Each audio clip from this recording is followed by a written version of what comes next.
নবীজির সঠিক বয়স কত, শুধু এই বিষয়টা জানলে আপনি অবাক হয়ে যাবেন। আমরা অনেকেই বিষয়টা জানি না। জিবরাইল আলাইহিস সালাতু ওয়াস সালাম একবার নবীকে জিজ্ঞেস করলেন, ইয়া রাসূলুল্লাহ, আপনার সঠিক বয়সটা কত একটু বলেন তো। নবীজি বলছে, আমার বয়সের কথা থাক, পরে বলি, আগে তোমার বয়সটা কত একটু বলো। জিবরাইল আলাইহিস সালাতু ওয়াস সালাম তিনি বলছেন, ইয়া রাসূলুল্লাহ, সঠিক করে আন্দাজ আমি বলতে পারবো না, নির্ধারিত করে বলতে পারবো না যে আমার বয়সটা কত, তবে একটা ঘটনা যদি আপনাকে আমি বলি তাহলে আপনি আন্দাজ করে নিতে পারবেন যে আমার বয়সটা কত।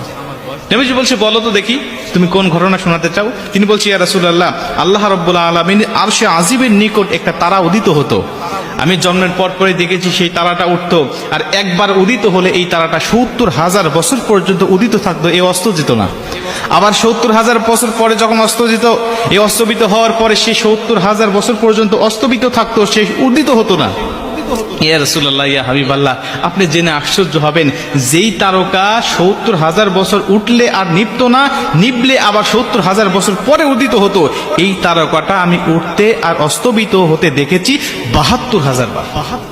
আমরা অনেকেই এই ঘটনা শুনলে পরে অবাক হয়ে যেতাম, আরে তাহলে এত বয়স তার, জিবরাইল আলাইহিস সালাতু ওয়াস সালামের এত বয়স, যে ৭০,০০০ বছর পর যেই তারকা উদিত হয়, আবার ৭০,০০০ বছর পরে যেই তারকা অস্তবিত যায়, এই তারকা নাকি উদিত হতে আর অস্তবিত যেতে সে দেখেছে ৭২,০০০ বার। তাহলে কত লক্ষ হাজার বছর বয়স তার।